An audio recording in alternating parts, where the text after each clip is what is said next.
Oiê, tudo bem a todos aí no Brasil? Eu vou começar falando em português. A gente está aqui no Ananda, nos Himalayas, com o privilégio de estar fazendo essa entrevista aqui que o hotel nos concedeu com o médico responsável pela equipe toda de medicina aqui da Ayurveda do spa, o chefe da cozinha e a head do yoga e da meditação. Então, a gente vai falar inglês, né? Espero que vocês consigam acompanhar aí. E nós vamos falar de curiosidades, assim, de uma maneira bem informal, do que acontece aqui no Ananda e por que esse lugar é tão especial e tão sagrado e o que a gente está vivendo aqui é tão incrível. Então, eu queria também falar da Lu Ferraz, que está aqui, que foi quem me trouxe para cá, junto com a Ananda, e que é uma grande parceira que eu conheci recentemente, que a gente tem descoberto muitas sincronicidades e afinidades aqui nos nossos trabalhos with brands com o Ojas Sanctuary, que é sediado na Flórida, nos Estados Unidos. Já há quantos anos, Lu? 15 anos. 15 anos que a Lu faz isso lá na Flórida. Na verdade, 25 anos que eu faço isso na na Flórida. E há 25 anos que ela estuda, né, a Ayurveda. E nós vamos começar com algumas perguntas aqui para os médicos. Então, eu quero apresentar eles. This is Dr. Srilal. Eu estou até com uma cola aqui. Can you say again? Srilal Shankar. Srilal Shankar. E como chef, you can say your name for us? Hi, I'm Diwakar Balodi. And I'm Malti Marish. Very nice to meet you here. It's been a pleasure for us, you know, sharing all this knowledge and things that you propose for us here. We are so glad. Lu, I give you the I'm very grateful. Also, we have a lot to talk about it. So I think I'm going to start by asking each one of you to explain a little bit how the philosophy of Ananda, and how do you guys bring your disciplines, let's say you with yoga, how the kitchen works, as well as the Ayurveda, as the pillars for this beautiful work, and how do you see everything integrating? So, should I start? Ladies first. So, can I give you yes, this? let's talk about it. Ananda is really a sacred space for traditional healing. Today we have got very used to quick fixes, but the traditional systems take time. They give your body time to heal. With yoga, we're working not just with your body, but also with your mind, with your emotions, with your thoughts, and allowing all of it to come together in harmony. So the yoga that we have at Ananda works in collaboration with the Ayurveda, because these are sister sciences. Yes. The two sisters. Yes. And very powerful together. So when there's somebody who comes in on Ayurveda, and the doctor will see that maybe there's something that's depleted, you know, it could be tightness in the back, or it could be digestion. So then with the yoga, we work to help change that at an energetic level. And then the cuisine helps with the digestion. So yoga is really like a method of integrating both the medicine and the therapy together. Yeah, and almost like a catalyst, right? Definitely. Because as part of Ayurveda, being a practitioner, we do need that movement. Definitely. We do need the calm of the mind, of the pranayama and the meditation. So as someone that has worked with yoga, meditation, Ayurveda, everything together, for me is almost inseparable. Yeah, I never understand when people actually try to bring those two things as separate things, because they're absolutely complementary and together. Yeah. And I went even further, because after I had been into this both worlds for many years, I went ahead to study integrative nutrition, because I felt the food was actually the most, the easiest avenue to start healing the body. So I want you to talk a little bit, how do you bring the food, and how do you customize the food for each one of us? Because, as an Ayurvedic practitioner, I understand that everyone has a total different diet and different necessities. So how do you do it? Because you do it a lot of excellence. We are loving all the food and everything. Thank you. So, the holistic healing is a part of everything we do at Ananda. So, and that's how the cuisine is also there. Whenever we think about healing through the food, I think the first thing which comes to mind is restriction. right? You can't eat that, don't look towards that. So, but at Ananda, we are looking at from angle of transformation. It's not restriction entirely, right? So, because we focus on the very basic Ayurvedic principles, starting from, say, understanding what your constitution is, what your needs are over your desires, right? Your desires can be many in terms of eating food, but what your needs are, that is important. Then maybe focusing on what's your Agni is, what your digestion is. I mean, best of the food may not be very healthy for you if you're not able to digest, assimilate them properly in your body, right? After all these things are done, then come the culinary expertise or the skill.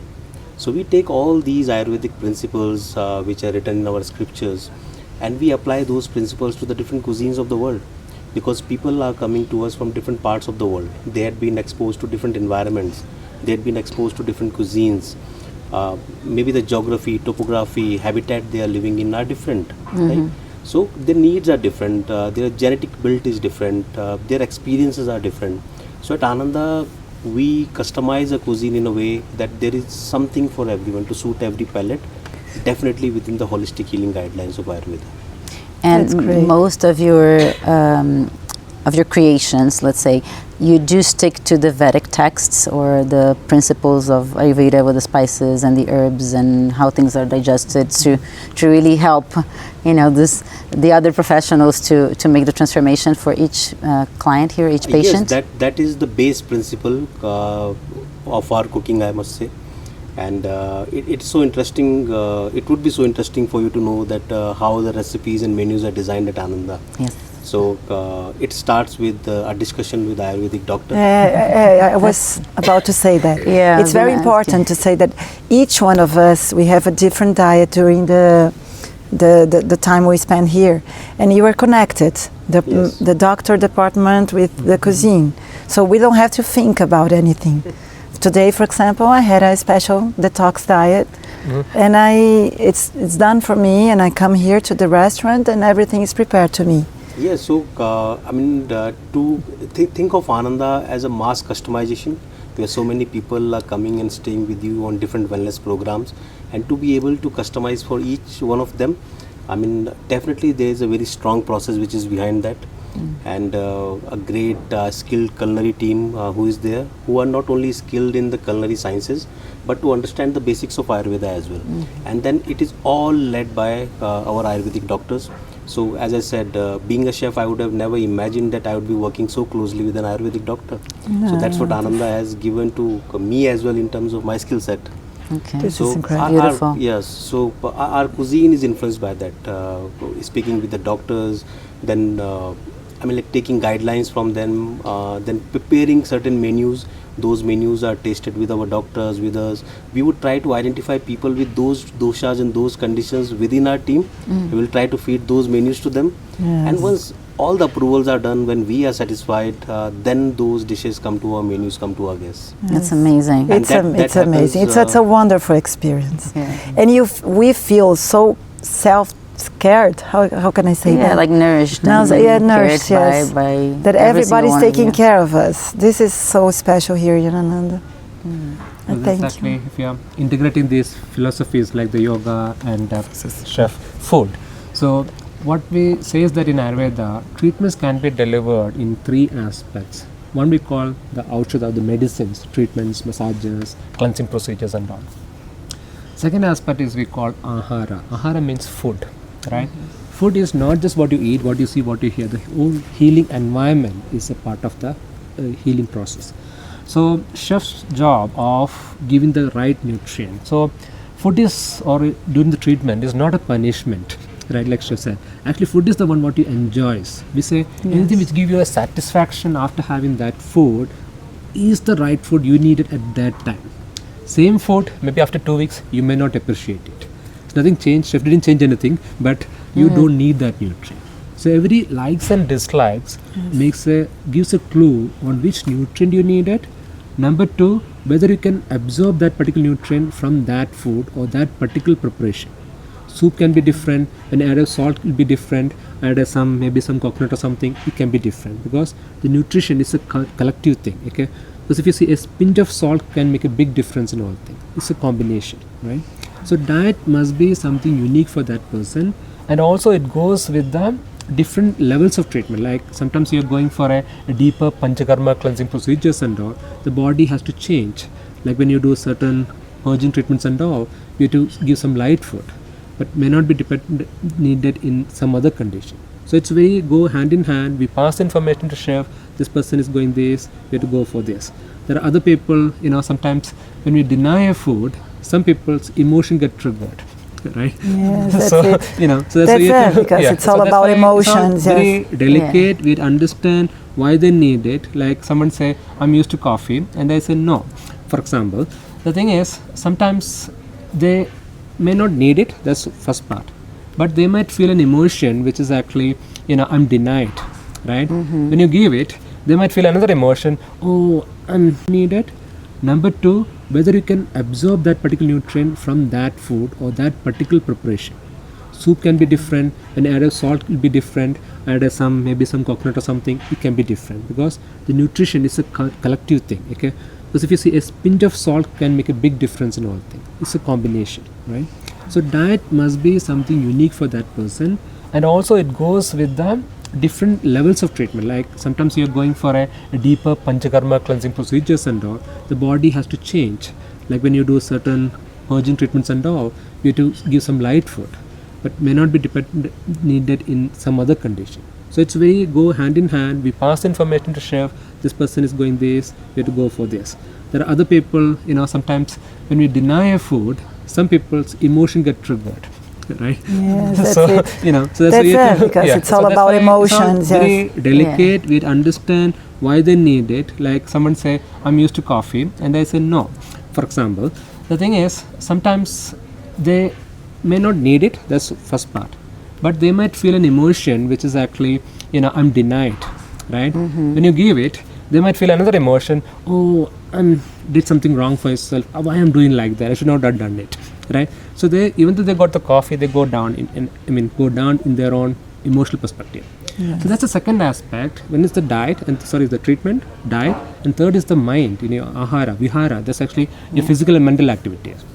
So yoga, if you say, Ayurveda and yoga is actually coexisted most of the times. Like so, the textbooks are so wise.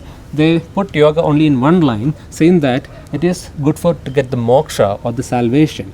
So all those aspects related to the mind is attributed to the yoga. So your postures, your breathing. So when you align yourself, breathe properly, then you can think better. Yes. Right? So for that thinking element, yoga is the tool. And you can see in Patanjali, like the yoga books, it says that Vaidya does the bodily purification. You can attain a spiritual enlightenment or that higher thought process when the body is perfectly fine. So it's like go hand in hand. So that works like that. And that's also, if you see, even you might see we have other systems like we have acupuncture, we have physiotherapy, right? So what happens is that if somebody says, I got a neck pain, for example, we say, physiotherapy will say the muscles are tight because this muscle you have to work on that. Fine, you work on it. And we do some oil massages to release that tightness because there is a chemical pain, there is a physical pain and all. So we work on the body tissues and to correct it. And then we have the emotional healer, the psychologist in a way, right? Because they look, okay, like yoga might say, if you have tightness in the neck, maybe the Ajna chakra, something is, or Vishuddhi is not working, right? So because that's a block in that line, based on that emotion, you might feel certain postures. So your emotion aligns to certain postures and postures align to different emotions. So you have to work both, right? Yes. So that's why the physiotherapy also comes into picture, acupuncture comes into picture, everybody comes into this It's picture. a holistic view. Exactly. So, because that's why textbooks say in Ayurveda, there is nothing good, nothing bad. Everything in the universe is a medicine. So, what our chef prepare is a food, is a medicine. Yes. Right? So, that understanding how you react to different nutrition matters the most. How different food is coming to it, how that nutrient work inside your body matters the most. So, this understanding is what we primarily focus in Ananda. In Ananda, yes. I mean, and I observed like firsthand, just like seeing you talking and calling them, and you mentioned about the mind and the the need of doing more pranayama. We were having this conversation in the morning. Today, yes. Yeah. Like the Pranayama. centerpiece. Everybody thinks of yoga as asana, but honestly speaking, it's the energetic. If you get sick, first the prana depletes in the tissue, and then Ayurveda will address it. So pranayama also is the breath is the rain for the mind, and today it's unbelievable. People are not breathing. It's like this silent epidemic, if you want to call it. They forget to breathe. And to bring your body back into alignment, you need to just breathe. And imagine it's the main source of prana. If you were to think of breath as a car, the prana is the passenger that's reaching you. It's not just oxygen. Yes. Because, even the trees are not taking in the oxygen, but they're living, right? It's the prana. This is the prana, yes. The prana, the sorrow. Very Yeah, it's very important. Yeah, we were mentioning. Carrying forward this philosophy in terms of cuisine. And then you disblocked as well, all these points of energy, So yes, they're blocked. We would say, like he was just talking about a pain here. Yes. Every chakra has a location. So this Yes. is your thyroid. Yes. Every chakra has organs, an endocrine gland, a nerve plexus, and muscles. So shoulders is again, responsibility, and the throat chakra. Yeah, And so speaking. the prana goes into the food The things as well. the things that you don't say, the communication, communication, everything. It's exactly. all connected. And in allopathy, you would just say that, oh, it's a thyroid problem, just take thyroxine. We don't look at it like And that. then- We say, let's examine what's happening here, actually. Yes. Let's go deeper. Yeah, I think one. The reason, what's this? Yeah. The real reason, Because not just the symptom. in the Occident, we would say, Yeah, Yeah, and for that's example, in Brazil, we have the habit to take the medicine, Yes, and to fast track. yes. Quick Quick fix. fix. Yes, quick fix. But and you're, this you're is not- treating symptoms, and I think like the overview here is more looking at a holistic, the Yes. understanding that without at least all those three things plus other things, you just don't exist as a human. It's like the entire nature. Everything is symbiotically aligned, and everything feeds one thing after the other. I feel that. At least that's my view of this amazing sciences, is that there is this understanding of the universe and everything feeding itself. Yes. That is very important. But what is your view on the? We were talking about the prana on the food. I have a question about this. Everybody might be asking themselves, né? Todo mundo deve estar se perguntando, bom, mas que lindo tá aí no Ananda, esse lugar maravilhoso, né, nos Himalayas e tudo isso. Mas e no dia a dia, né? No day by day, and your every day, we have to find the balance, because we have, for example, a chaotic life in São Paulo, where I live, for example. Luciana lives in Miami, it's a little better, but Not quite. it's still an urban life. So here we are in the nature, we are, completely out of our normal. And what I feel so amazing in Ananda, that we learn things here that we can take to your life, and to balance to your how to say, Everyday. routine, your Yeah, routine. your daily The life. daily routine. life. And lifestyle as well. Yes, and lifestyle. Yes, That's the very point. much. That's the This is the gist. Isso é Super It Brands. É sobre o lifestyle. É realmente como você adota, né, esses hábitos todos na sua vida, e isso te faz mais integrado com os teus propósitos, com a tua vida e com a tua alma, né? Isso é Ayurveda para mim. Yeah, it is, and I feel that you were talking like about food and the prana. I didn't want I was to just adding a interrupt you. point to it. I mean, since Malti ji talked about the pranic energy, from food aspect also, I think energy is seen in a very different way. I mean, our modern understanding of energy in terms of food would be, I take a gram of fat, it will give me 9 calories. I take a gram of carb or protein, it gives me 4 calories. Yeah, that's physical energy to sustain that is giving. But energy has a very deeper meaning, very subtle meanings as well, from a very pranic aspect as well. I mean, prana is not just flowing in ourselves, but our food also, which we are consuming, that also a prana, right? And when we talk about seasonal local eatings, I mean, food which are harvested, harvested and then eaten very close to the harvest in their season, which are prepared with the cooking method, which are very gentle, subtle cooking method, which are apt for those ingredients, then those foods have a higher pranic value. And the pranic energy which is flowing, from Ayurvedic perspective, energy is not a force. it's a flow in the body, right? So when we are eating as per our constitution, we are eating the food which are higher on the pranic value, automatically our subtle energies of prana or the tejas and the ojas, they are all in alignment, overall leading to a better healthy life. Correct. That's great. That's I beautiful. can add to that, like in the sense, like consider the Vedas. Actually, if you say life come from lives, we are transformation, right? If you eat, even like you don't get energy from the eating minerals or something like that, right? So you get always some plant, some animal has to be there, which is normally transforming, right? Some living objects. So the life is a vital force which keep on transforming, right? So one part, that grain get into your body, you transform, you change. It's a continuity. That continuous life sustenance happens. So it's very important to understand this prana, or even when you say the hridaya, like this, there are two. It's like that's a place where you take the breath, the oxygen, but also the nutrient from their digestion and food also comes there, and it just starts circulating it, right? So it's a lot of deeper meaning. It's not just an organ specific, but rather the function specific. What it relates to. What's the greater picture we're trying to do? So like when you say the disease, it's like body doesn't want to harm you for any reason. It's always like a mother want to protect you. Something happens, something say cholesterol went up, my pressure went up, or whatever, anything, even a cancer also. Body was trying to do something which is not in line what it is originally designed for. And our job is to identify what is that factor.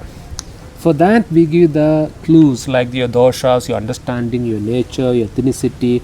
So all these things matters. Any sudden change can lead to disturbances. When it is not rectified, can cause a problem like that.